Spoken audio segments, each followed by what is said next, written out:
Master Light en la casa. Cuando tú viste a Joel Romero por la primera vez, ¿qué pensaste? Este señor es un fenómeno. Era un showman del deporte. Yo paraba la sesión de entrenamiento del equipo nacional de taekwondo para que todo el mundo fuera a ver. Unos amigos míos le dicen al entrenador de la selección nacional de karate: en un pueblo de provincia de Habana hay un negrón que le va a ganar y le puede ganar a todos esos que están ahí en el equipo nacional. Y llegando ahí, eché 4 combates y en los 4 combates me descalifican porque era excesivo golpe.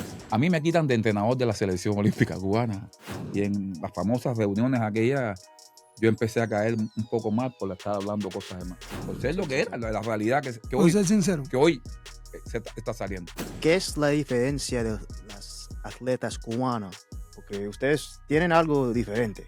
Bueno, Buenos días o buenas tardes. No, buenas tardes. Buenas tardes. Buenas tardes, bueno. Dios me los bendiga a todos ricamente.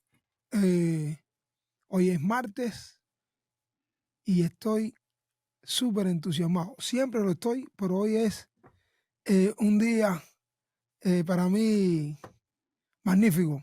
Ya van a saber por qué.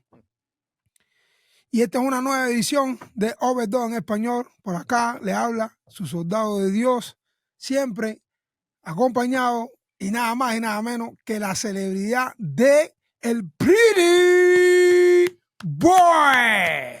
What's up, baby boy? Oye, tú sabes que Dios es más que bueno. Amén. Cuando Dios te da la bendición esa que uno dice por ahí, oye, aunque te quite, te toca. Y para mí, una de las grandes bendiciones en mi vida fue este señor que tenemos aquí de invitado hoy. Nada más y nada menos que Master Light en la casa. Buenas tardes, mi querido y estimado atleta Joel Romero y compañía. Oye, historias largas para contar. Aquí tenemos, yo tengo el privilegio de conocer a esta gran figura del deporte cubano y mundial en el 95 cuando llegué a la Expa Nacional. Así mismo. Pero bueno, no voy a robarme yo el show, yo no soy el anfitrión. Aquí la personalidad y la estrella es nuestro queridísimo maestro Pedro Light. Bienvenido, mi hermano. Gracias por haberme invitado aquí en el día de hoy a ustedes, a su programa. Satisfecho y complacido de estar con ustedes hoy compartiendo este gran podcast. Oye, perdón, pero tengo una pregunta. Cuando tú viste a Joel Romero por la primera vez, ¿qué pensaste? Bueno, cuando hablas de la primera vez, Unos cuantos años para hace atrás. unos cuantos años, yo todavía era un muchachón. Sí. Aquí para atrás como Eso 30 fue años. Hace pocos meses. Era un muchachón. Sí, porque si no la gente, como todos los días, están registrando a ver qué edad tiene, que si tanto, que si tanto. Ahí mismo creo que está hablando de eso. Y yo dije, no sé qué edad tiene, porque empezaron a sacar cuenta y ya tú sabes. Pero la primera vez que yo vi a Joel, era un muchachón allá en la Expa Nacional, cuando yo era entrenador de la selección juvenil nacional juvenil de Cuba de taekwondo. En ese tiempo también él era junior, también juvenil, y ya despintaba como un superatleta aventajado. En aquel tiempo, en aquellos primeros meses todavía no era ni matrícula, era un invitado en la selección nacional que se metió a la cañona y se ganó su puesto. Se ganó su puesto y ese puesto, de ahí, de ese huequito, se ganó el equipo nacional y se ganó el show mundial y olímpico. Y así fue. Eso fue en el 95. 94, 95. Fue en el 95. Ya 30 años. Sí, fue en el 95. Porque yo llegué a la selección en ese año también. En el 95, 94, ¿sí? 95. ¿Sí, veo? ¡Wow! Yo entro a la selección juvenil como en el 94, 95. Que fue cuando abrieron la Expa Nacional nueva. Cuando abrieron el Cardín. El Cardín. Allá, yo entré prácticamente en esos primeros años, en esos primeros años.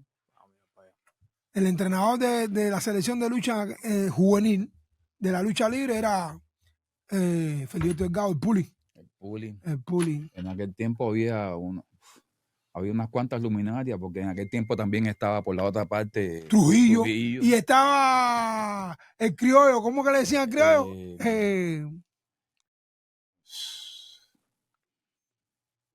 ¿Cómo se llamaba el entrenador de Greco, que era el principal? El que le decían el criollo. Oye, criollo. Que vive en México, en Querétaro. Esto había... Michel, Dios lo bendiga por allá. Saludos desde aquí a Michel también. Michel, el otro prieto que creo que era de Pinal, que anda también, creo que por Brasil. No, ese es... Yo estuve hablando con los hijos que están en Alemania. Yo estuve hablando con los hijos la semana pasada. Que el hijo se llama Ronald. El hijo de él, el varón es Ronald. En ese tiempo, prácticamente entramos todos y todos transcurrimos en tránsito para el equipo nacional. Porque yo entro con Puli también en el equipo nacional del Cerro Pelado. Oh, en el 97. Sí, nosotros prácticamente transitamos juntos. Porque Puli empezaba ahí, ya Trujillo también. Y de ahí Trujillo se va para Portugal. Se vuelve allá una eminencia, puso a Portugal en lo más alto. Y yo paso en aquel momento junto con Puli para el Cerro Pelado, para el equipo nacional. ¡Wow! Y ahí empezamos la carrera como entrenador del equipo nacional. Eso fue una odisea. Profe, nos puede... Bueno, yo conozco un poco de bastante de tu historia, pero le puedes transmitir, hacer conocer a toda la afición que nos está viendo hoy en día tu comenzar, cómo empezaste con todo lo que tiene que ver con el deporte. Bueno, yo comencé como atleta hace unos pocos años. Era atleta de karate. Era un peleador callejero, como se le dice en aquel tiempo.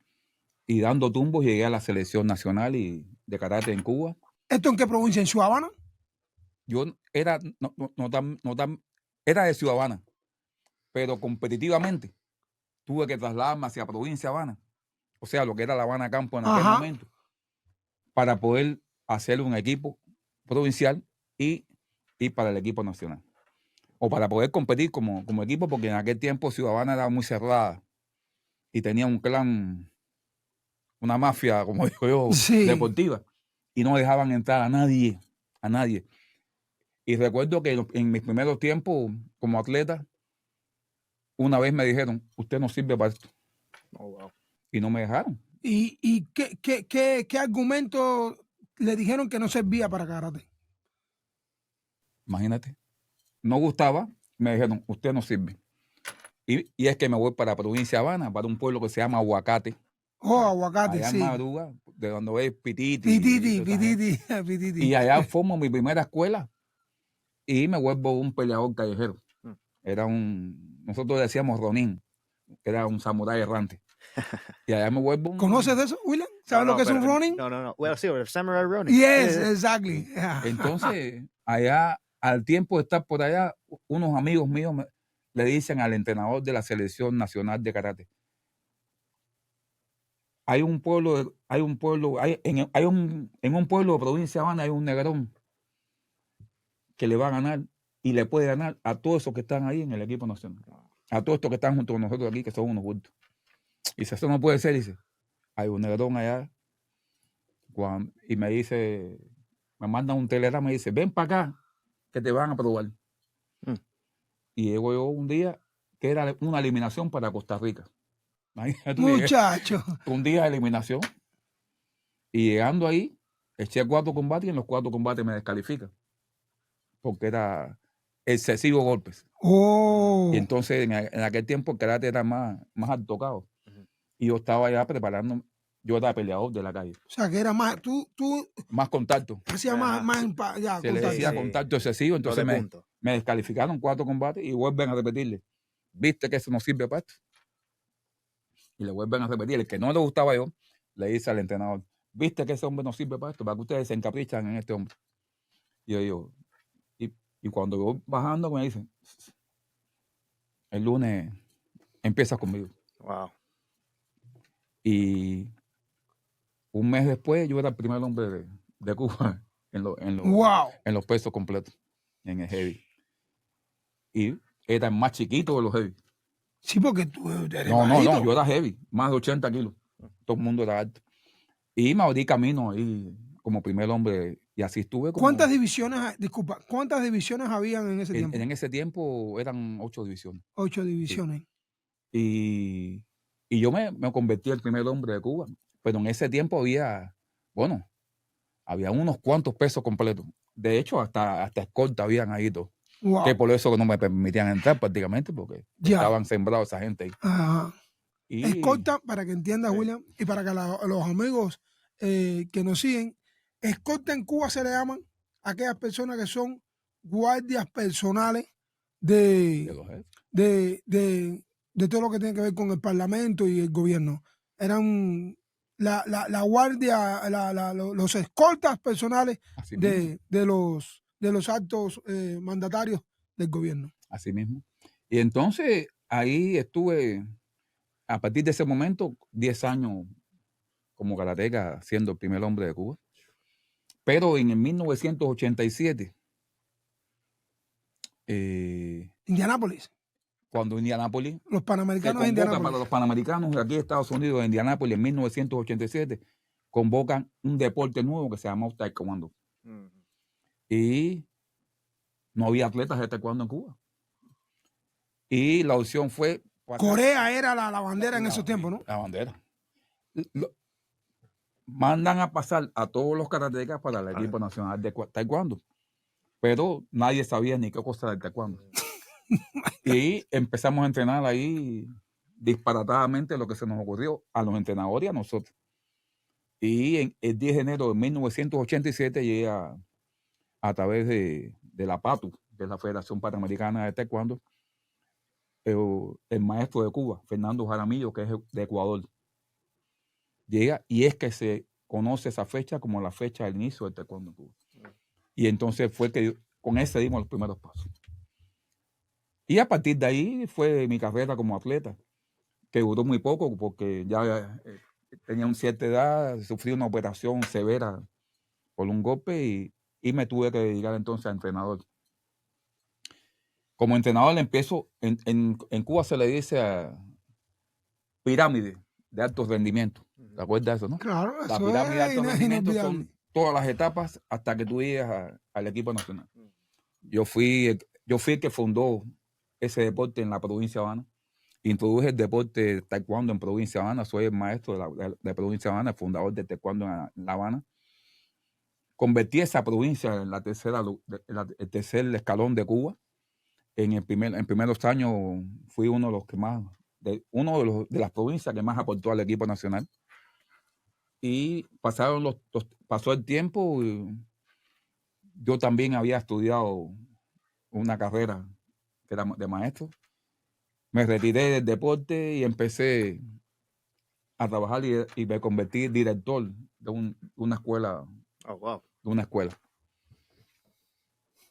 Pero no me hallaba allá como profesor. Y estuve retirado del deporte como 2 años. En Provincia Habana. En Provincia Habana.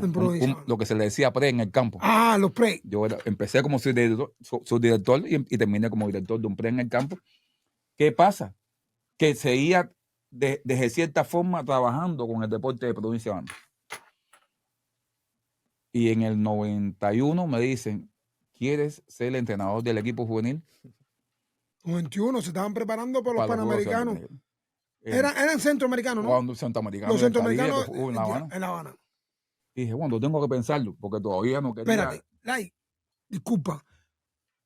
¿Habana 91 fue Panamericano o Centroamericano? Centroamericano. Centroamericano y del Caribe en Cuba. La canción. Fue cuando hicieron la Villa Panamericana. Sí, ya. Es Panamericano. La Villa Panamericana. Sí. Eran los Panamericanos. Habana 91 fueron los Panamericanos. Sí, Panamericano, ya. Sí. Bueno, final.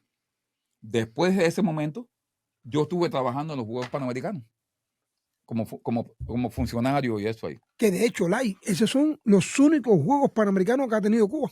El único. No, aquello fue desastroso. Ya. Eso te deja una deuda económica muy grande.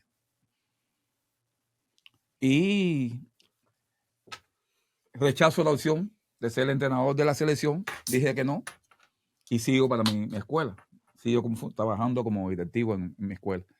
Pasa el tiempo y no me hallaba. Y es cuando entonces me dan una segunda opción y entro entonces al equipo juvenil. Y ahí es donde yo conozco a Joel. Entonces, en el primer año trabajando en el equipo nacional juvenil. Al iraní. En el equipo nacional juvenil, en el primer año yo tenía 16 muchachos, 16 muchachas.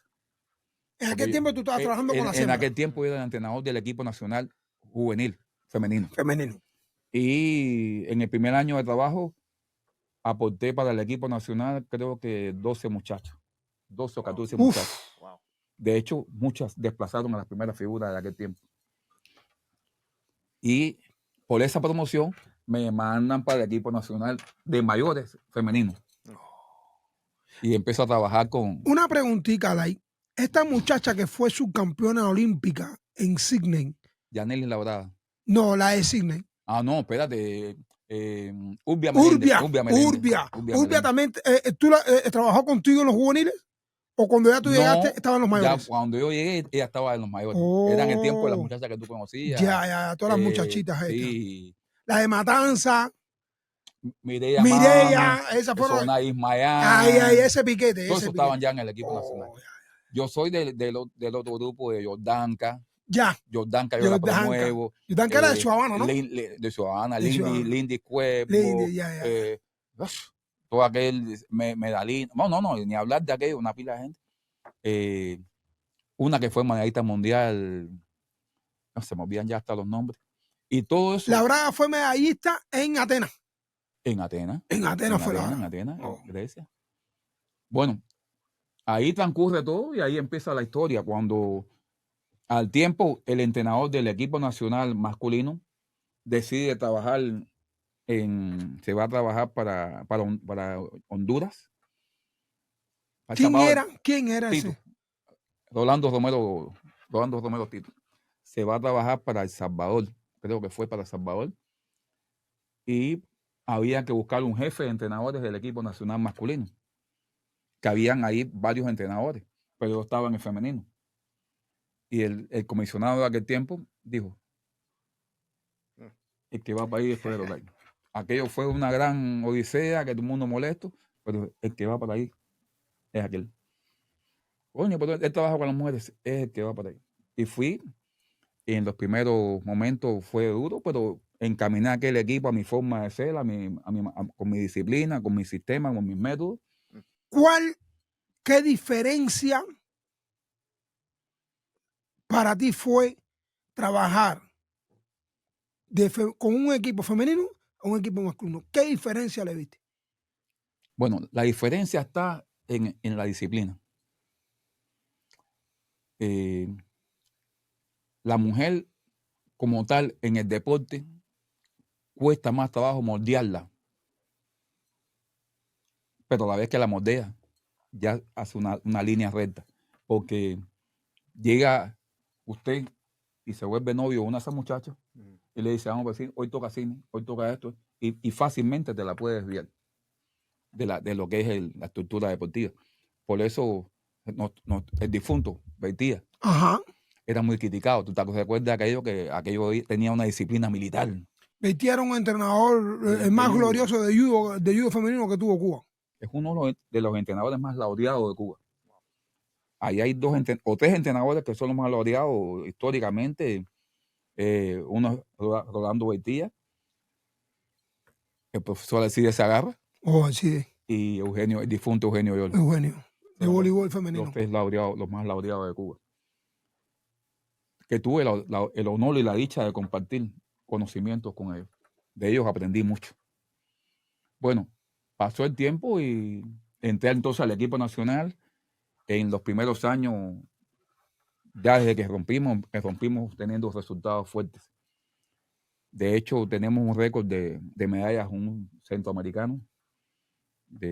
Llevamos 8 atletas y 6 fueron oro, una plata y un bronce. Eso no se ha podido romper por ningún país aún todavía. Fuimos a un mundial en Hong Kong con 2 atletas y uno cogió plata y uno bronce. ¿Quiénes fueron esos?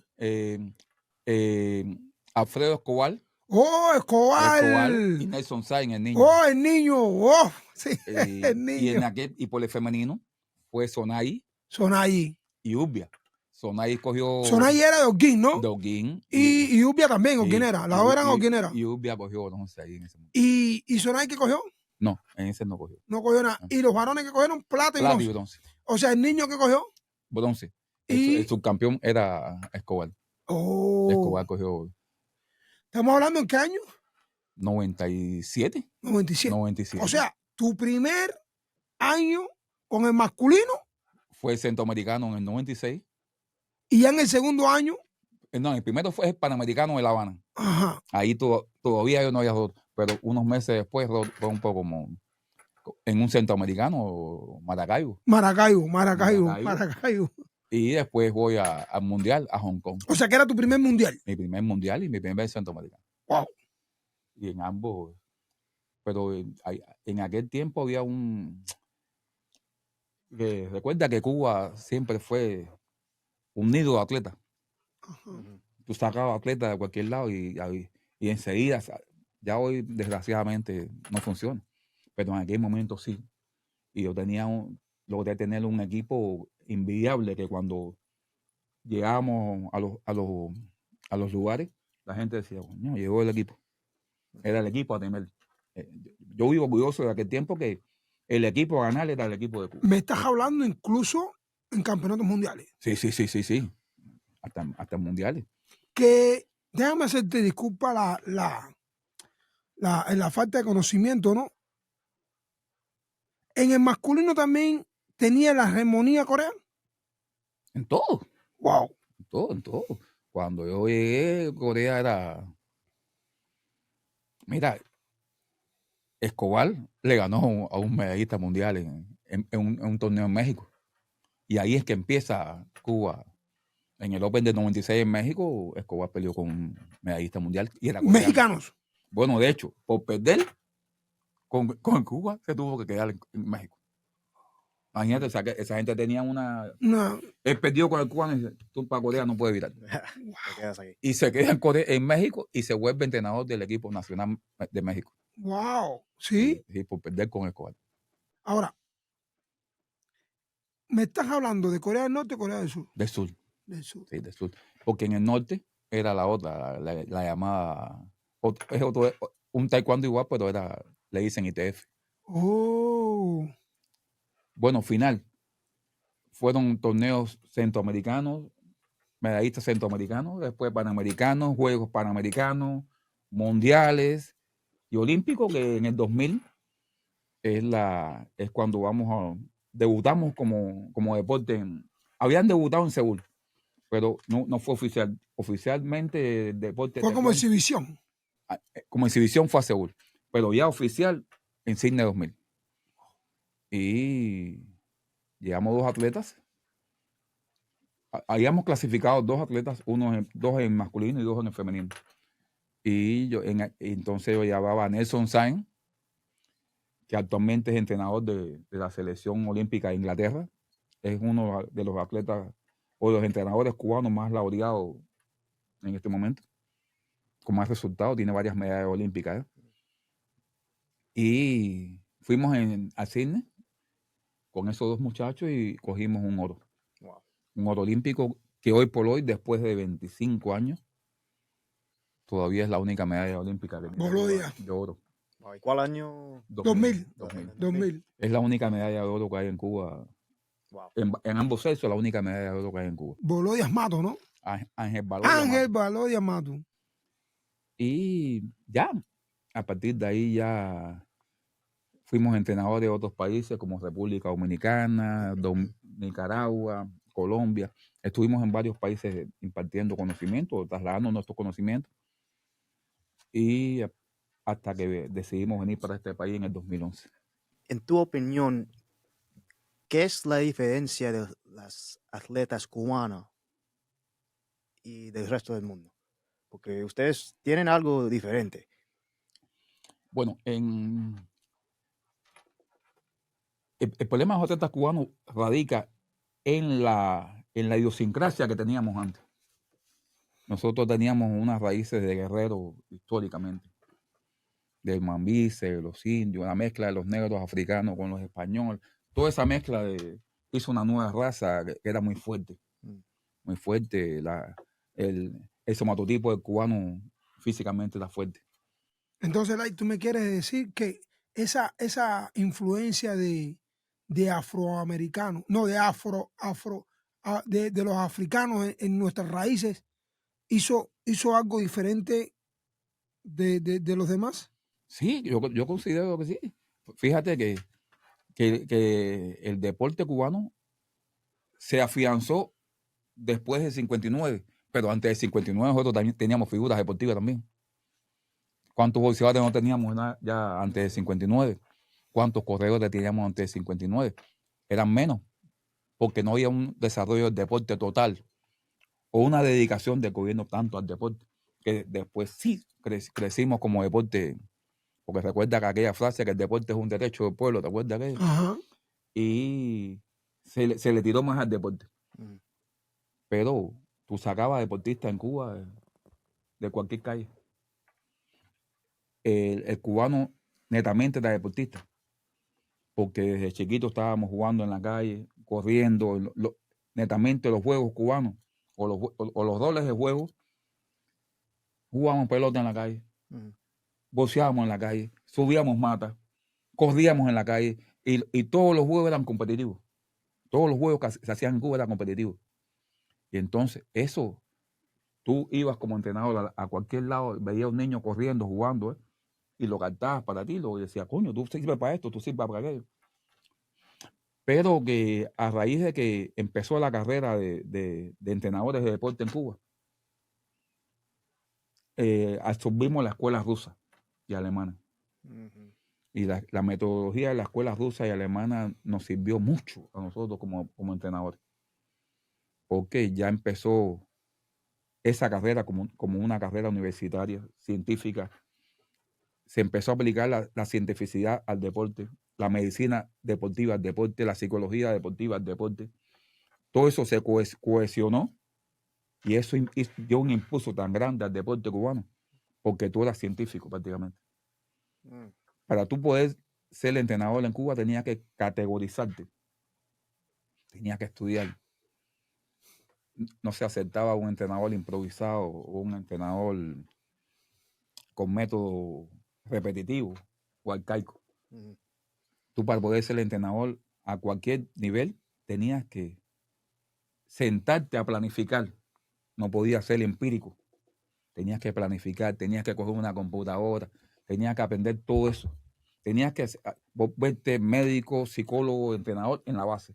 Masajista. Wow. De todo en la base. Wow. Porque tú sacabas un niñito, a Romero Banco lo sacaban de Pinar del Río. Y cuando sacaba, ¿por qué no tiene nada de entender lo que pasó? Dice, tengo hambre. Y ya tenía que entonces jugar como psicólogo. Te me duele aquí, tenía que volverte médico. Y entonces todo eso te llenaba a ti de herramientas como entrenador. De ahí pasabas a un equipo de provincia y ya tenías un poquito de mejores condiciones. Pero para tú llegar al equipo nacional, tenías que pasar por todos esos lugares, por todas esas etapas. Cuando tú llegabas aquí arriba, se le decía la pirámide, porque este era el punto cero que todo el mundo quería llegar. Pero tenías que empezar de abajo. Tenías que formarte de abajo. Y casi todos los mejores entrenadores de Cuba pasaron por toda esa pirámide. Yo tuve el honor de pasar por todas esas pirámides y ser asesorado por los mejores entrenadores de Cuba. Tuve la oportunidad de visualizar, de compartir el entrenamiento, de discutir el entrenamiento, ver cómo planificaban los entrenamientos. a esos grandes entrenadores, Alcides Sagarra, Eugenio. no tanto Eugenio, el Venado de voleibol. Uf, el Venado. El Venado de voleibol. ¿Él vive aún? Chico, tengo mis dudas. Yo creo que ya también. Él estaba andando por Argentina, ¿no? Sí, no. O sea, que fue el dueño de Argentina. Ya. Él convirtió a Argentina el patón a vencer. Sí. De hecho, creo que también le ganó el evento. Pero Beitía era una bestia planificando. Que después tuvo un colectivo de entrenadores también brillante, porque estaba Becali. Sí. Becali, que fue doctor en ciencias pedagógicas, también hacía una planificación bestial. Estaba escuchando eso, están escuchando, doctor en ciencias pedagógicas. Eso es que te sienta aquí y te hace la planificación de un entrenamiento de un año completo o de un ciclo. ¿Un ciclo? De un ciclo olímpico. Son 4 años. 4 años de planificación. ¿Sabes lo que es darte una planificación de un ciclo olímpico? Son 4 años. Tú sabes uno que a mí me ayudó mucho. Trujillo. A ese le robé conocimiento yo como una bestia. Trujillo. Desde el punto de vista metodológico, ese hombre en aquel tiempo estaba escapado. Trujillo. Desde el punto de vista práctico, Puli era muy bueno. Sí, también. Pero Trujillo planificando era muy bueno. Becali era muy bueno planificando. Beitía. Pero en sistemas de entrenamiento me ayudó mucho el Venado un día hablando. Este es una bestia. Y cuando tú llegas joven a un equipo nacional, lo que te queda es, el techo te queda altísimo. Y tienes que empezarte a agarrarte de todos de esos escalones. Y yo me agarré bien, sin ningún tipo de pena, porque a veces el ego te mata. Claro. Pero dije que yo tengo que aprender aquí, pero mucho más porque en Cuba, para tú sentarte como entrenador, tienes que coger así, planificar y sentarte delante de 10 o 15 personas a discutir el plan, como si fuera una tesis. Wow. El plan de 4 años. De 4 años. Y decirte, no sirve eso. Con personas que saben. Sí, claro. Y decirte, tienes que volver a hacerlo porque eso no sirve. Eso va a hacer que el equipo no funcione. Estar humilde y entonces, en mis primeros años fue preguntando, no me daba pena. Claro. Y gracias a eso, llegamos a tener todos esos resultados que hoy me ha servido para el tránsito aquí en este país. Lai, déjame hacerte una pregunta. La genética africana en Cuba aportó más a nosotros que al cubano blanco. Cuando parte de los deportes, sí. Yo creo que sí. Claro que sí. Para muchos deportes, porque recuerda que hay deportes todavía. Que para el que tiene las raíces como las nuestras, no sirven. Natación, muy pocos morenos. ¿Cuál es el deporte blanco? El tenis. 1 o 2. Pino, ¿no? En Cuba. Pino. En Cuba fue Pino. Y no me acuerdo el otro que Juancito, ¿no? Pero en Cuba, pero en el mundo. En el mundo cuánto hay. Pero sin embargo, cuando tú miras para el atletismo en Cuba. Sí, claro. Cuando brincas para el boxeo, cuando brincas para la lucha, cuando brincas para el judo, eran casi todos. Por lo menos en aquellos años, eran casi todos. También como cultura, idiosincrasia, eran pocos los que, o no idiosincrasia, la sociedad empieza a practicar deporte en Cuba por necesidad económica. En aquellos años, ¿quién eran los boxeadores de los primeros años? Ah, sí, claro. Sí. Y entonces, así mismo como todos los deportes, tú sabes que se nutrieron de eso. Ajá. Pero ya hoy por hoy, el deportista en Cuba, o ya en tu tiempo, ya casi todos eran licenciados. Sí. Y estudiaban Y entonces ya se empezó a generalizar más abiertamente el deporte para todo el mundo. Ya te encontrabas deportistas de todos los tipos en el medio social.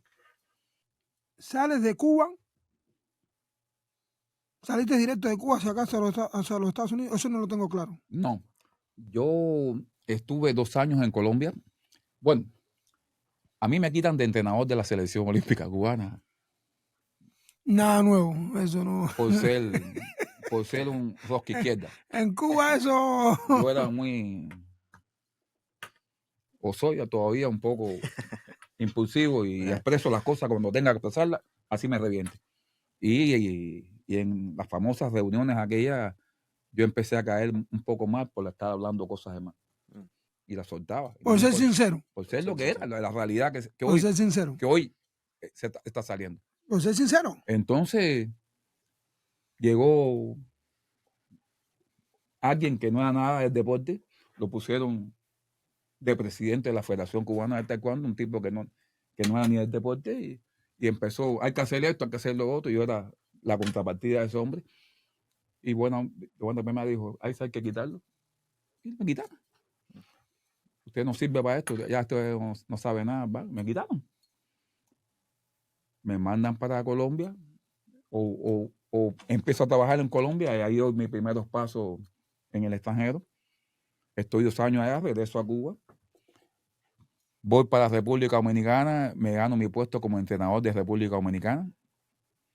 Ahí me tienen ahí, gracias a un pinareño, Tony. ¡Oh, Tony! Sí, Gracias a Tony, porque Cuba me había hecho un contrato para ir para un estado de México, de Dominicana, a un rincón. Y cuando Tony dijo, ¿qué? Fulano aquí, espérate, eso no se puede ir para allá. Ese se queda aquí. Y me quedo como entrenador de la selección de Dominicana. Ahí me gano mi puesto como entrenador y llego a ser casi el jefe entrenador de República Dominicana, porque yo era el que planificaba, dirigía todo el entrenamiento. Una estructura rara que hay ahí, pero yo el que era la cabeza pensante del equipo era yo. No era el titular porque por un problema de claro, pero la cabeza pensante creé ese sistema de la preparación física y lo técnico separado, un horario para esto y un horario para lo otro. Y así empezamos a caminar. Llego al 2011 a los Juegos Panamericanos y prácticamente casi le gano a los Panamericanos a Cuba. Sí, casi le ganamos 2 medallas. Y ahí vino la preocupación. Oye, espérate. Hubo una reunión famosa en la que se me dice, ¿cómo es esto? Y, ¿hay que hacer esto? Y dice, no. ¿Tienes que hacer esto? No. Y dije, bueno, entonces vas a regresar para Cuba, te vamos a poner jefe entrenador en Cuba. No, dice, yo no quiero ser jefe entrenador en ningún lado. Y tomé la decisión de entonces de venir para acá. Vine para acá. ¿En qué año llegaste aquí? En el 2011. En noviembre del 2011. 10 de noviembre del 2011. ¿Cómo fue? Y no me arrepiento de haber tomado esa decisión. ¿Cómo es esa transición, Lai, de taekwondo, primero karate, taekwondo, artes marciales mixtas? La transición es netamente difícil. Sí. Porque nada que ver. O en algunos aspectos, lo único que tiene como sincronismo es alguna forma de pateo. Algunas formas de pateo. No el taekwondo de hoy. El taekwondo que yo aprendí ayer. El taekwondo de hoy para esto no sirve para nada. Para nada. Gracias a este muchacho. Me metí en el mundo de las artes marciales. ¿Cómo fue eso? Bueno, la primera vez que nos fuimos, yo trabajaba en el aeropuerto de aquí de Miami. No way. Yo trabajaba en el aeropuerto de Miami y ahí veo a Romero que iba por una pelea. Wow. O venía, no me acuerdo, no, todavía no estaba peleando. No. Era reciente de haber venido a Alemania. Ahí me lo encuentro en el aeropuerto. Ahí empezamos a conversar, nos tiramos una foto que todavía anda por ahí. Él vestido con un pantalón azul, una camisa blanca y yo vestido con un culo amarillo. Bueno, al tiempo mi primera escuela de taekwondo y volvemos a conseguir de que la hija de Romero se vuelve atleta mía. La mayor, La Calixia. Sí. Es una de mis alumnas. Y tuve la dicha de que tenía así la sangre esa venenosa que tiene. Que esa niña en el primer evento la llevó a una competencia y la ponen a competir. Y yo estaba nervioso, dile la verdad. Sí, Pero sí, dale el cuento. Yo no quería, decía, podía ni- espérate. no, yo no quiero que pelee, yo no quiero que pelee.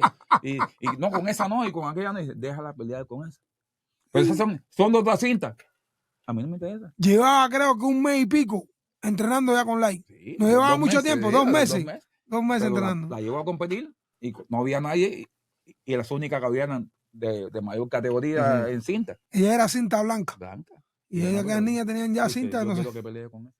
No, que y aquello fue un choque, acabó con esa niña. Y entonces después todo el mundo la querían poner con una cinta negra. Y dale con ella. Y yo no, ya está. Yeah. Fueron a hablar con todo el mundo. Dice, no. El que manda. Bueno, dije, no. Esperen ahora que golpe la próxima competencia. Y preparen la mejor para que peleen con ella. Y ya. Después al tiempo, estando en esa misma escuela, Romero había tenido el desenlace, una transición que andaba sin entrenar. Me dice, ¿puedo entrenar aquí? Dice, sí, ¿cómo no? Y le doy un espacio para entrenar ahí. Y entrenaba ahí. Un día me dice, ¿por qué tú no me entrenas si yo estoy? Claro. Y dije, ¿pero qué te voy a entrenar? Dice, no, vamos a darle rienda suelta a esto. Y empiezo a estudiar yo este sistema. Y empiezo a estudiar esto y a meterme en este mundo. Gracias a él, me metí en este mundo y empiezo a ver cosas. Espérate, esto tiene que tener transiciones. Y esto hace falta esto, hace falta lo otro. Yo creo que es mejor partirlo por separado. Un sistema, hay que hacer jiu-jitsu por aquí, hay que hacer lucha, hay que hacer boxeo. Vamos a practicar todo y un día que se hace todas las cosas. Y así, con ese sistema, empezamos a entrenar ahí. Entonces teníamos un profesor que hacía boxeo, uno hacía jiu-jitsu, la lucha lo buscamos, uno que fue entrenador del mismo, y teníamos un super equipo de trabajo grandísimo. Y con toda esa gente yo aprendí. Con la modestia aquella, bam, no me daba pena. Como siempre. Pero hoy por hoy, todavía yo aplico ese sistema. No soy especialista en jiu-jitsu. Y yo tengo un entrenador de jiu-jitsu que viene arrastrando con nosotros hace mucho tiempo. He aprendido de lo que le pude robar a él de la lucha. Que le robé algunas cosas de la lucha que hoy la aplico todavía. Lo que le enseña a él, hoy como atleta y entrenador, a veces ayuda a mi hijo en el proceso de entrenamiento. Tengo un hijo que está peleando y a veces le solicito su apoyo a él y me lo entrena. Entonces, sigo con ese concepto de que hay que hacer lucha aparte. Hay que practicar lucha, hay que conocer la lucha como tal para tú poder hacer la transición para el MMA. Tienes que hacer jiu-jitsu como tal para hacer la transición para el MMA. Tienes que hacer boxeo y buscar las características del boxeo que puedas aplicar al MMA. Y tienes que hacer las otras artes marciales japonesas o coreanas, como sea, como son el pateo, y hacer todas esas cualidades, llevarlas al MMA. Y después hacer toda esa fusión de elementos técnicos para tú tener un diapasón de elementos tácticos mucho mayor. Porque si no, es como si nada. La técnica, la táctica y la preparación táctica. La técnica no es más que el desarrollo de los elementos propios de cada deporte. Debes conocer los elementos técnicos de cada deporte. Y la táctica no es más que la forma más efectiva de colocar los elementos técnicos dentro de la táctica para llevarla a cabo a la victoria o un proceso de victoria. O poderle aplicar o poner todos estos elementos técnicos que tú fuiste capaz de aprender para poder hacer un diapasón de estrategia o preparación táctica. Porque a veces dice la gente, no hace falta tanta técnica. Dice, mientras más elementos técnicos tú tengas, exacto, más tú puedes hacer efectiva la táctica. ¿Cuál es el ejército más fuerte del mundo? Quien tenga más desarrollado su técnica. Yo sé, en el combate es lo mismo. Que sea efectivo o no sea efectivo, ya eso está en el pensamiento táctico. En la forma que tú elabores el pensamiento táctico, en la forma con que has desarrollado el pensamiento táctico. Mientras más tú hayas abierto el diapasón, más rápido reacciona el atleta para resolver los problemas. Hay atletas que son súper serios, súper buenísimos, pero eso es un aspecto psicológico. La reacción, pensamientos reactivos, son aspectos psicológicos que también hay que entrenarlos. Entonces, eso es. Hay atletas que son un fenómeno. Este señor es un fenómeno. Gracias. Yo siempre lo decía. Un fenómeno somático, porque cuando es una máquina de pelear. Un fenómeno psicológico, porque siempre está preparado para entrenar. Un fenómeno físico. Entonces, todo ese fenómeno lo convirtió en atleta. Pero ese fenómeno viene así formándose desde hace años.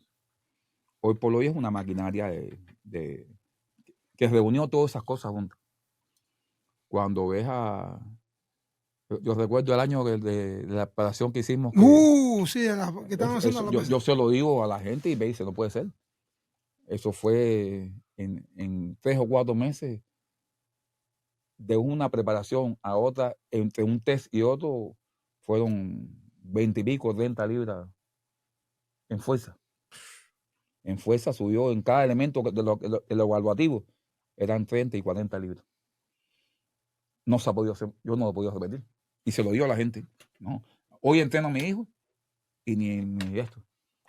Va muy bien en ese aspecto. Cuando lo evalúas como un peso grande, desde el punto de vista físico, tiene tremenda resistencia, tremenda fuerza. Es un muchacho joven que volutúa muy rápido. Sí, él viene bien.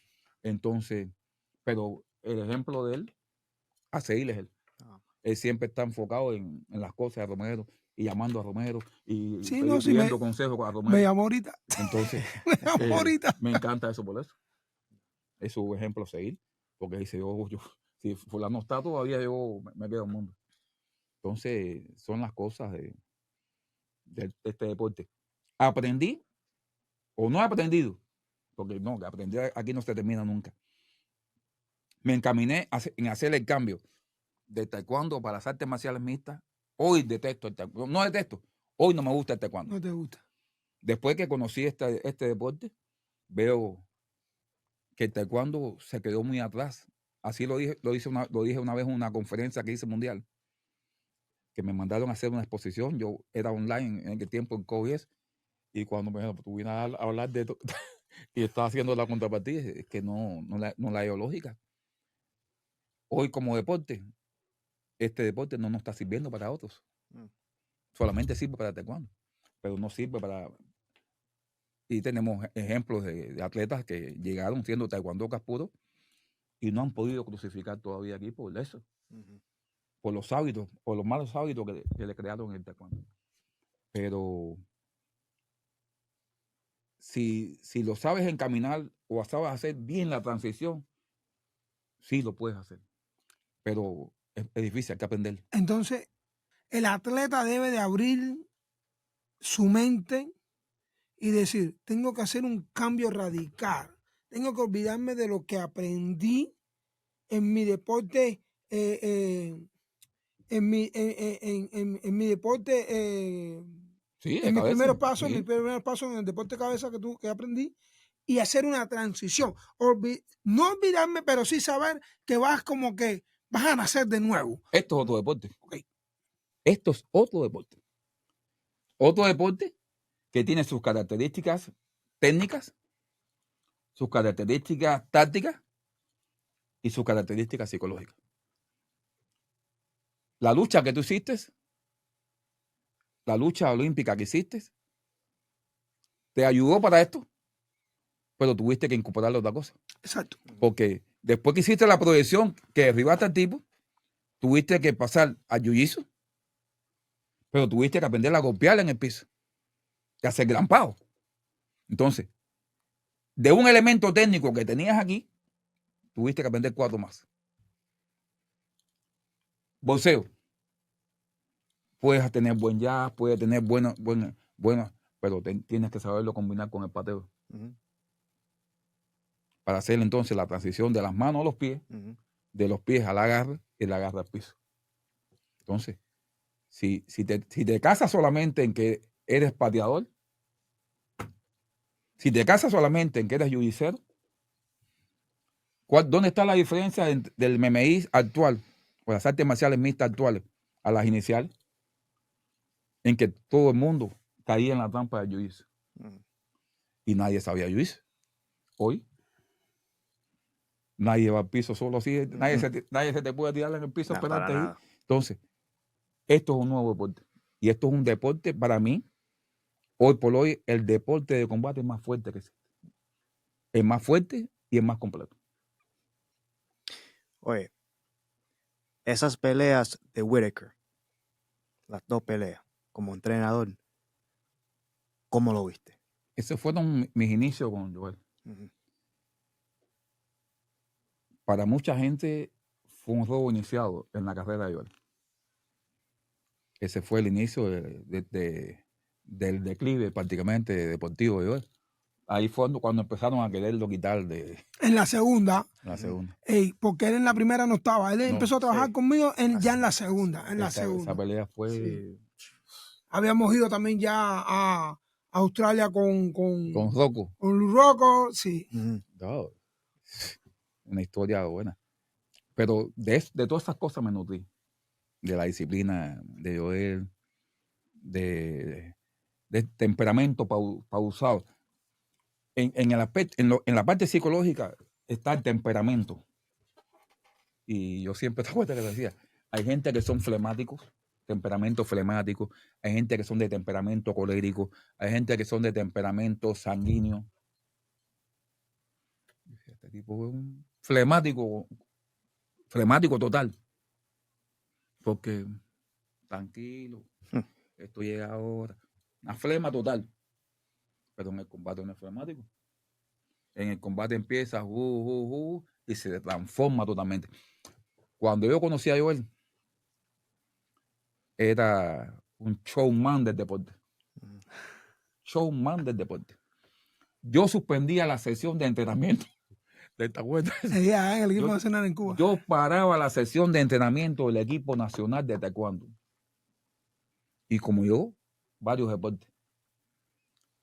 Porque los chamacos, cuando esta gente tenían eliminaciones, estaban nada más que, profe, ¿qué tiempo queda? Que ahorita van a pelear esta gente. Y yo decía, bueno, entrenamos por la noche. Y suspendía el entrenamiento para que todo el mundo fuera a ver los shows. En aquel tiempo le decían el iraní. Iraní, la gente decía, Irán, el iraní, después el Stanford, y así, lo mismo se ponía como un perro que como un iraní. Y aquello era... Pero en ese tiempo ese equipo de lucha tenía una rivalidad de atletas tan parejos que era un cholo que se formaba. En todas las divisiones había 2 figuras emblemáticas y esa era una de las... En el deporte yo creo que era el más emblemático y causó mucho efecto que inspiró a muchos deportistas, por lo menos en mi deporte. Inspiró a muchos a robar esas cosas. Esa forma de divertirse en el combate. Yo tengo un atleta que se llama Giovanni Pérez, Mantequilla. Que se robó eso. Era todo el tiempo riéndose y así llegó a ser mundialista. Hoy por hoy es el atleta mío de más resultados desde el punto de vista como profesor. Es entrenador del equipo olímpico de Estados Unidos. Yo me lo encontré por San Agustín. Sí, me lo encontré, me dio tanta alegría verlo después de tantos años. Y es un atleta que llegó a ser el entrenador súper estudioso y metódico. Me lo pregunta todo. Yo muy orgulloso de eso. Está trabajando con el equipo nacional de acá, de los Estados Unidos, ¿no? Pero de todos los atletas que pasaron por las manos mías, el de más resultados ha sido Nelson Sainz, el niño. El niño. Violento. No sé ni cuántas medallas olímpicas. Como entrenador. Como entrenador. Pero... ¿Dónde se encuentra ahora mismo? Inglaterra. En Inglaterra. Inglaterra es entrenador del equipo Inglaterra. Ah, sí, verdad. Pero yo hablaba con él. Antes fue entrenador del equipo Holanda. Y también tuvo resultados ahí. después pasa a Inglaterra, tiene resultados en Inglaterra. Hoy por hoy es uno de los mejores entrenadores de Inglaterra, o el mejor entrenador de Inglaterra, de más resultados. Pero sí, el tránsito ese sí es muy difícil.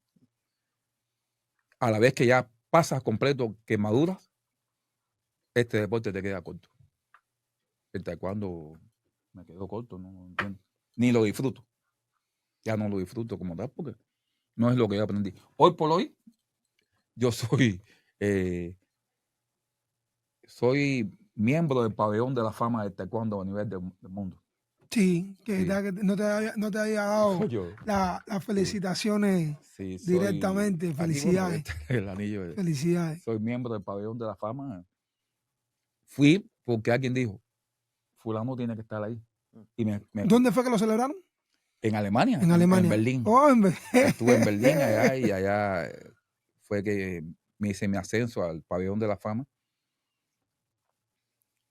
Pero por el trabajo que hice hace unos años atrás, no por el que hago hoy. Pero eso fue algunas de las cosas que dijeron, no, pero el pasado de él es chocante, porque verdad que pasó por todas las fases del taekwondo competitivo. Y después también como taekwondo formador, como maestro de taekwondo. Y así me hice hoy por hoy maestro de taekwondo y hoy por hoy aprendiz del MMA, de coach de artes marciales mixtas. Porque esta carrera no termina jamás. Lai, ¿cómo tú ves a nuestra nación, o sea, a Cuba, en el futuro en las artes marciales mixtas?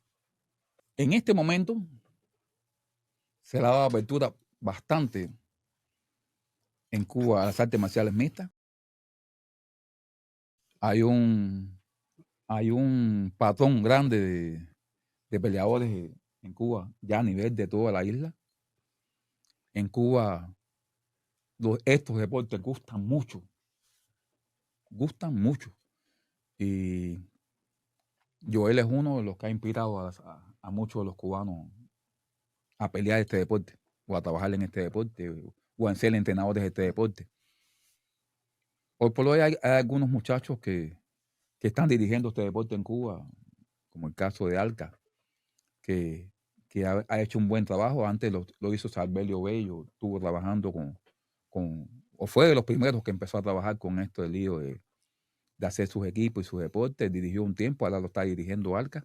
Yo lo conocí en Cuba. Y está haciendo muy buen trabajo. Al extremo de que está recibiendo un fuerte apoyo del INDEL. Qué bueno. Y hace eventos en la ciudad deportiva. Tú sabes que eso es bastante difícil. Wow. Hace eventos en la ciudad deportiva y está haciendo eventos casi cada 2 o 3 meses. Y han desarrollado bastante. ¿Qué pasa? En que si ellos logran visualizar mucho mejor lo que se hace en este mundo fuera de Cuba, van a caminar más rápido. Sí, claro. Porque realmente están haciendo algo de artes marciales mixtas, pero más bien a los cubanos. Yeah. Le faltan muchas cosas todavía para hacerlo bien internacional. Los que han logrado salir han tenido que adaptarse a esto. Sí, cuando llegan aquí. Sí, es distinto totalmente. En yo el me he dado caso cuenta. de Luis Raúl, Sí, como Luisito. tuvo que readaptarse. El caso de Spaine también. El caso de Spaine, ¿cuántos más? Hay varios que coño, Ronald, el ayudoca total y Pentón, y de los que conocemos, pero por ahí hay muchos más que han tenido que readaptarse y hacerse de nuevo. Sí. Porque el concepto de tránsito no lo domina, el concepto del striking como tal, de todo. El jiu-jitsu de Cuba no tiene nada que ver. Con el jiu-jitsu de Cuba verdadero nada que ver jiu-jitsu, con el de que se hace MMA. Es más de judo que de esto. Entonces, pero atletas sí hay. Corazón para pelear sí hay. Y si alguien se enfoca en que eso es un arma para ascender en la vida, de ahí van a salir buenos peleadores. Claro. buenos peleadores. Bueno, yo tengo otro de mis hijos que empezó en Cuba. El otro que está peleando ahora daba los primeros pasos en Cuba. Entonces, ¿Qué récord que tiene el niño ahora mismo en este momento, 1-0 pro. en pro? En pro 1-0. Y en amateur, yo voy a pelear amateur. Sí. ¿Cuánto tú? 3-0. 3-0. 3-0. ¿En qué peso está ahora? 205 en tu antiguo peso. En mi antiguo peso. En tu antiguo peso. 205. Ahora pelea el día 13 de junio en Kentucky. Y esperemos que estamos convencidos que va a ganar ahí. Claro que sí. Y después seguirnos encaminando. Esta etapa ha sido bastante difícil. Está escaseando atletas en la división esa. Está escaseando. Lleva sin pelear ya unos meses. Porque todas las peleas se caen. Ese peso es lo más Está difícil. difícil los 205. Y es la esperanza nuestra Sí. que no hay más tiempo que vida.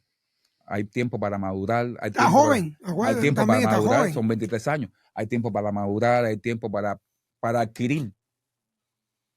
Hay tiempo para desarrollar. Hay tiempo para pensar. Eso. Todo eso te hace mejor atleta. Amén. Consejo a los entrenadores. Por ejemplo, ahora mismo, aconsejo que tú le puedes dar a entrenadores o personas que tengan pensado incursionar como entrenadores a las artes marciales mixtas. En este caso, cubanos. El principal consejo, no solamente para los cubanos, es para todos. La modestia. La inmodestia está acabando con muchas personas y muchos entrenadores que se piensan que son lo máximo sin haber caminado. Creo que la modestia es lo primero. Lo segundo,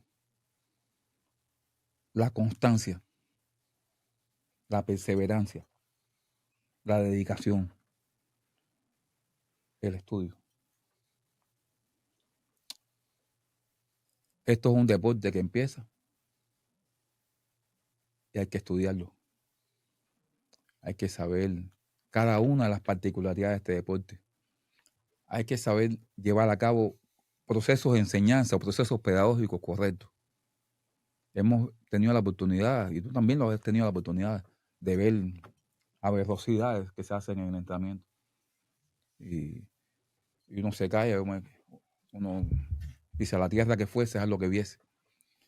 Pero el atleta funcionalmente tiene tiene un tiempo de trabajo. El atleta no es para toda la vida. Y el atleta como mecanismo, como persona, funcionalmente, tú tienes que cuidarlo. Porque como mismo lo puedes llevar a la cima, lo puedes llevar a destruirlo desde el punto físico, declive. De la salud, destruirlo. ¿Por qué? Tú tienes que saber desde el punto de vista biológico y funcional, cómo funciona el cuerpo humano. Y si tú lo que haces es entrenar y disparatar, tú desde el punto de vista biológico y funcional puedes acabar con ese muchacho o con esa persona. Entonces, tú tienes que saber cómo dosificar las cargas o qué cosa es lo que hace falta para cada etapa. Para cada etapa tú tienes que saber qué es lo mejor. Y eso se estudia. Entonces, mi consejo es que hay que estudiar. Hay que estudiar los subsistemas desde el punto biológico, desde el punto de vista fisiológico, desde el punto de vista físico. Hay que aprender. El conocimiento se repartió. El conocimiento se reparte. Y dice que en la unión está la fuerza, en la unión de todas esas cosas está la fuerza. En que ser perseverante, en ser constante, en ser dedicado, en ser disciplinado. Porque si tú no eres disciplinado, tú no puedes hacer disciplinado a tus atletas. Si tú no eres constante en tu proceso, no puedes hacer constante a los atletas. En ser ejemplo.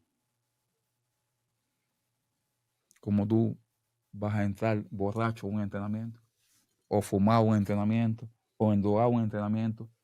Entonces, la disciplina y el ejemplo engendra disciplina y ejemplo. Entonces, esos son mis consejos.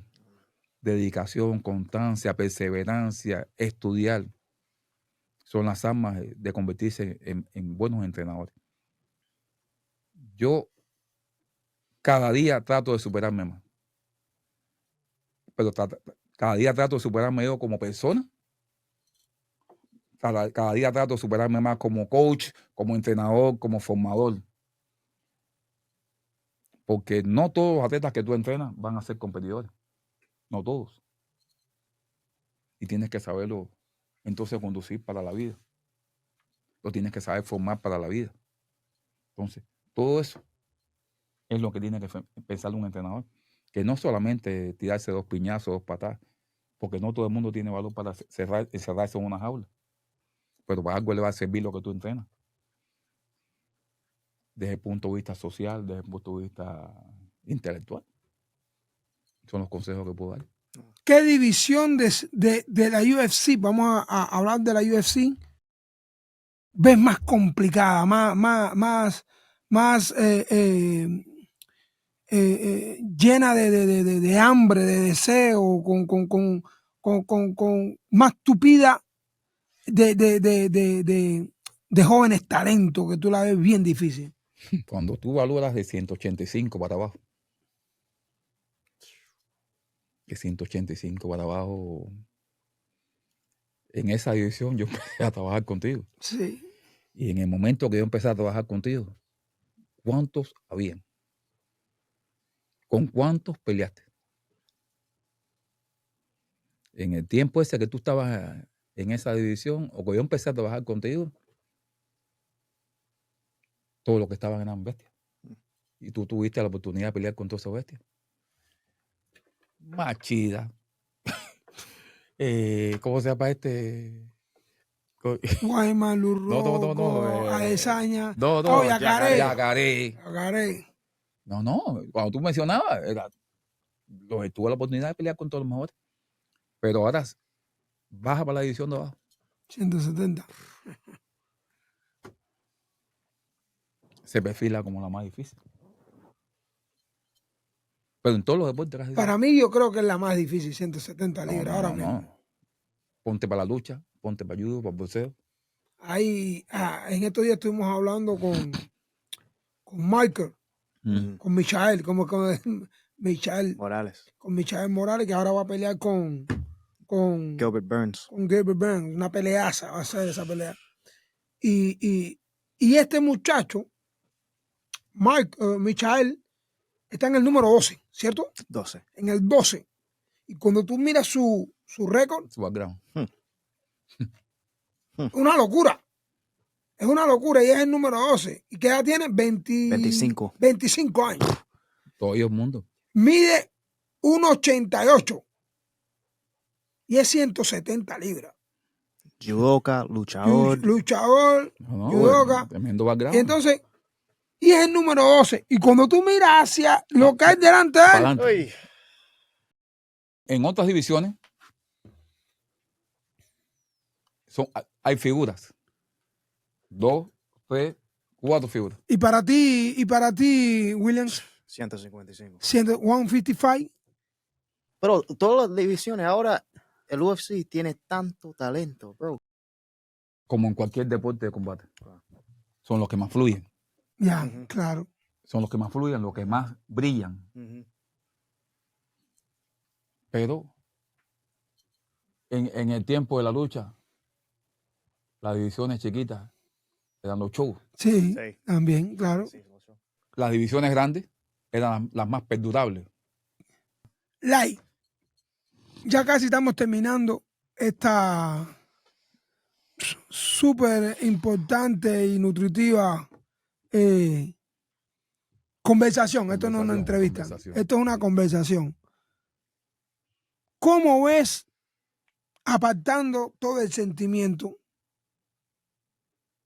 que te apega, que te es totalmente inseparable de tu hijo? ¿Cómo ves a tu hijo en 5 años? ¿Cómo lo ves?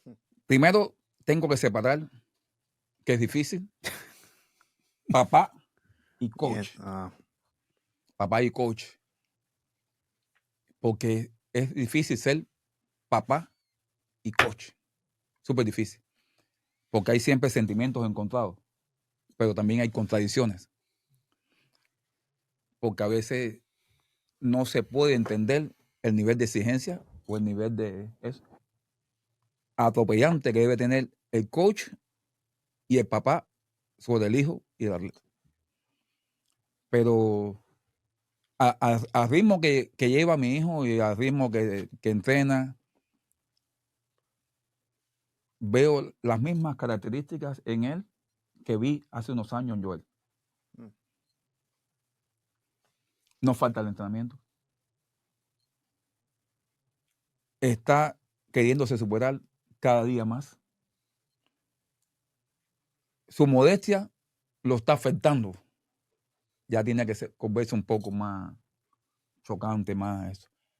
Porque todavía él es muy modesto, por la juventud. Y entonces a veces el nivel de maldad que puede existir es diferente. O sea que en esto siempre la mente es fundamental.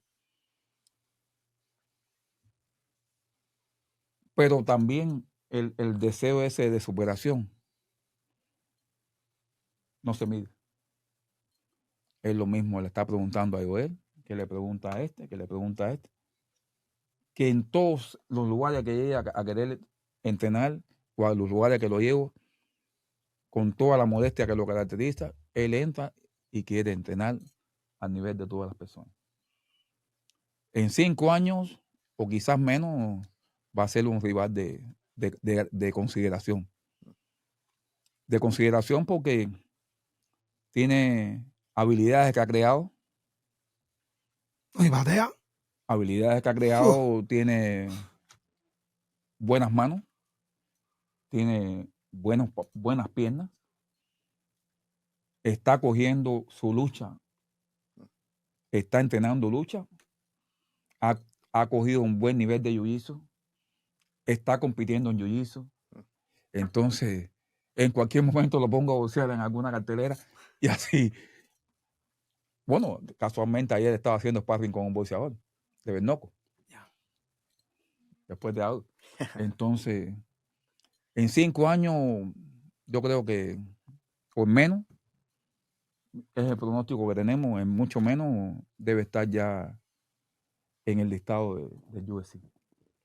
En eso estamos trabajando y ese es su objetivo y es lo que busca. Tiene un hambre increíble. Hay una escasez de esos pesos. Sí. Y los que están, ya los años le están pesando. Y él tiene 23. Los años están pesando y la juventud se impone. Y no todos los atletas son Joel. No todos los atletas son Joel. De hecho, hace unos años atrás estábamos sacando cuentas de los que estaban y de los que iban a estar o de los que estuvieron.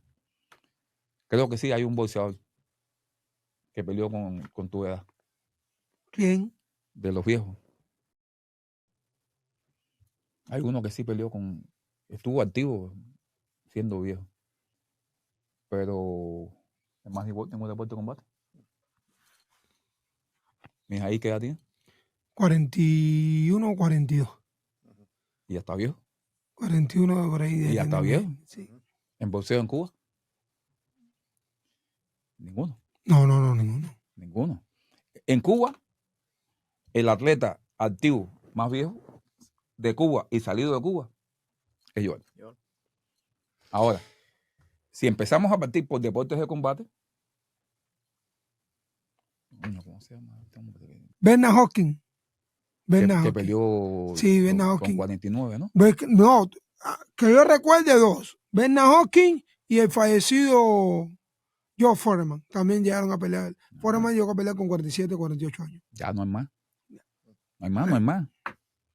En boxeo, esos 2. En lucha, creo que el que más viejo llegó, porque Carelli, ¿qué edad tenía? No, Carelli se retiró. No, en lucha, Mijaíl. Sí, Mijaíl. En artes marciales mixtas, ninguno. Sí, uno. ¿Quién? Randy. ¿Con qué edad? Randy se retiró con 47. 47, sí. 47, Randy Couture. 47 o 48 por ahí. 47. Al final, es como dice, te mantiene siendo la leyenda. La leyenda de los deportes de combate. Porque cuando la gente te encasilla en las artes marciales mixtas, pero es que lo fuiste en la lucha y lo fuiste en MMI, o lo eres en MMI, y ahora lo estás haciendo de vez en cuando en la En el locura. Jiri. Entonces, Jiri boxing, baby.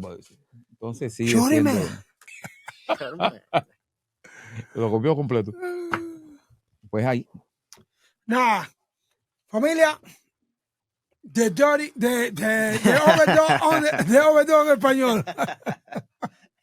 Que uno, esto es lo bueno que tiene esto, que uno se adentra y se inmiscuye tanto en lo que habla, en lo que hace, que de una forma extraordinaria, que después uno sale que no sabe ni lo que habla, pero siempre bien alineado. Pues ha sido una de las grandes conversaciones que hemos tenido acá en la casa de Overdose en español, que esperemos, porque con este señor acá, créeme que la conversación se hubo que cortar, porque historietas hay para seguir contando, muchísimo. Esperemos que en el futuro tengamos de nuevo por acá, como le decimos acá, muy querido, se lo decimos con mucho cariño, Master Light, así como le decimos que es amigo. Mucha gente decían que pensaban que era mi papá. Mucha gente pensaba que esa es una de las grandes historias. ¿Te acuerdas en Australia? En todos lados. No, tu papá, yo esto decía, no es mi papá. ¿Bailaste con tu papá? Sí. Entonces, pues, mucha historia. Yo digo que esto ha sido la primera parte de muchísimas partes que yo pienso que podamos tener con Pedro, que para mí me ha servido muchísimo en lo personal. Aprendí muchísimo a él. Yo le hacía muchas preguntas en cuanto al sistema de entrenamiento, cómo se planifican los entrenamientos. Tener personas, que Dios nos dé la bendición de tener personas con estos conocimientos y que lo sepan impartir, que tengan el deseo de comunicarlo, de compartirlo con las demás personas, es una bendición. Porque acuérdense, el conocimiento es un don que se te da. Ahora está en ti el querer compartirlo o no. Eres llamado, Dios llama a que lo que se te dé lo compartas. ¿Entiendes? Para que esto se esparza en toda la tierra, y el conocimiento hace que el hombre sea libre y no cometa errores. Los errores de cualquier índole. Y entonces, pero eso mismo, es bueno que tú puedas compartir el conocimiento que se te ha dado. Ese regalo, esa dádiva que Dios te dio, que es el conocimiento, de impartir conocimiento, de sabiduría, no importa el conocimiento que tengas, de qué rama puede hacer. En este caso es en cuanto a deporte. Pero la encomienda es la misma. La encomienda es la misma. Comparte el conocimiento para que el pueblo, para que la humanidad pueda crecer y crecer en sabiduría sana, en una sabiduría sana y no destructiva. Pues en lo personal, haber tenido a Pedro aquí hoy para mí es siempre como el buen alimento nutritivo a mi alma y a mi espíritu, que me aporta siempre muchísimo, para yo también de esa misma forma podérsela impartir y comunicársela y compartirla con los demás, con los demás prójimos. Pues nada, me despido, pero siempre dándole esa buena vibra. Perdona para que seas perdonado. Dios lo bendiga muchísimo. Esto ha sido un capítulo más de Overdose en español, acompañado de mi gran amigo y colega, el Pretty Boy, de la eminencia en enciclopedia en deporte, Pedro Light. Muchas gracias por haberme invitado y muy agradecido en poder haber compartido con ustedes durante esta tarde. Hace rato no conversábamos tanto. Muchas gracias. Pues acuérdense siempre, queridos amigos y seguidores, de suscribirte. Si no lo has hecho, suscríbete en No tengo cámara. Oh, no tienes cámara. Me toca a mí hoy. Dale, dale. En Facebook. Me toca a mí decirlo hoy. En Facebook. Instagram. YouTube. Pregúntale. TikTok. No, Wait. TikTok. TikTok. TikTok no hay. No. No hay TikTok No. todavía. No sé qué está. La gran pregunta del día. Queridos amigos míos, seguidores de Overdose, ¿qué puedo hacer yo con mi colectivo de trabajo en cámara y producción para que nos incluyan a seguir en TikTok? Porque el otro que tenía no lo hizo nunca. Tantos y tantos nunca nos incluyeron en TikTok. Ya, ¿cómo es que? AJ lleva ya 2 capítulos y todavía no lo ha puesto en TikTok. No sé qué está pasando. Le voy a quitar el estipendio. Nada, Dios me los bendiga y acuérdense siempre de en los comentarios darnos sus sugerencias, sus ideas para que esto crezca, para que todos crezcamos más. Dios me los bendiga donde quiera que estén y see you soon. Bye.